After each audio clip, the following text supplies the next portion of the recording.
Welcome back to our channel. ரீசெண்டாக தெலுங்கில் வெளியே வந்திருக்கிற ஒரு romantic fantasy comedy drama movie தான் ஓ சுகுமாரி. இந்த படத்தில் நம்ம திருவீர், ஐஸ்வர்யா ராஜேஷ் மற்றும் பல தெலுங்கு ஸ்டார்கர்ஸ் இந்த படத்தில் நடிச்சிருக்காங்க. அண்ட் இந்த படத்தை தமிழ் விஷயம் நமக்கு தேட்டருக்குள்ள அவைலபிளாக இருக்குது. இதோட சிம்பிளான கதை என்னென்னா, ஒரு பொண்ணை தொட்டாலேயே கரண்ட் ஷாக் அடிக்குது.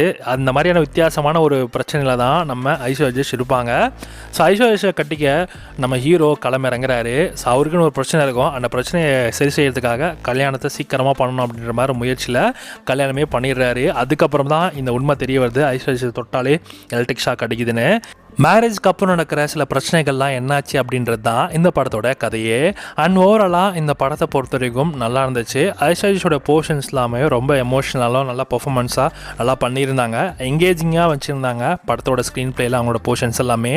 ஸோ இந்த படம் வில்லேஜ் வைப்பில் இருக்குது. அண்ட் வெட்டிங் சீன்ஸ்லாம் கூட பார்த்திங்கன்னா நல்லாவே எடுத்திருந்தாங்க. ஒரு மேல் ரியலிஸ்டிக்காகவே நல்லா இருந்துச்சு.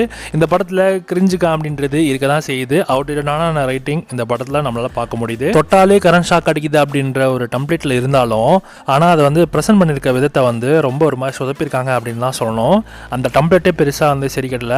அண்ட் குறிப்பாக ஃபர்ஸ்ட் ஹாஃபில் கூட வரக்கூடிய காமெடி சீன்ஸ்லாம் அந்தளவுக்குலாம் பெருசாலாம் ஒர்க் அவுட் ஆகலை. செகண்ட் ஹாஃபில் வரக்கூடிய சீன்ஸ்லாம் ஒரு மாதிரி ஸ்லோவான ஒரு ஃபீலை தான் போகுது. எமோஷனல் ட்ராமாவாக கடைசியில் இந்த படத்தோட ஸ்டோரி நகர்த்திட்டு போயிடுறாங்க. ஹீரோவாக இருக்கிற நம்ம திருவேரோட கேரக்டர் ரொம்ப அழகாலாம் எழுதப்படலை. குறிப்பாக ஜஸ்ட் ஸ்லீப் வாக்கிங் அப்படின்ற டைப்பில் தான். ஸோ அது தெரியுது. ஸோ ஓகே தான்.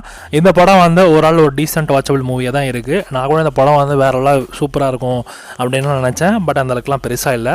ஓடிடியில் வந்த பிறகு நீங்கள் இந்த படத்தை ஒன்ஸ் தமிழ் டப்பிங்கில் ட்ரை பண்ணுங்கள். படத்தோட பொறுத்த வரைக்கும் ப்ரைம் தான் கிளைம் பண்ணிக்காங்க. ப்ரைமில் வரப்போ இந்த படத்தை உங்களுக்கு என்ன டேட்டில் வரப்போகுதுன்றதை உங்களுக்கு அப்டேட் பண்ணுறேன். ஸோ ஸ்டேடியம் இந்த படத்துக்கு சிட்டிங்ஸ் 5க்கு 1.5 கொடுக்கலாம்.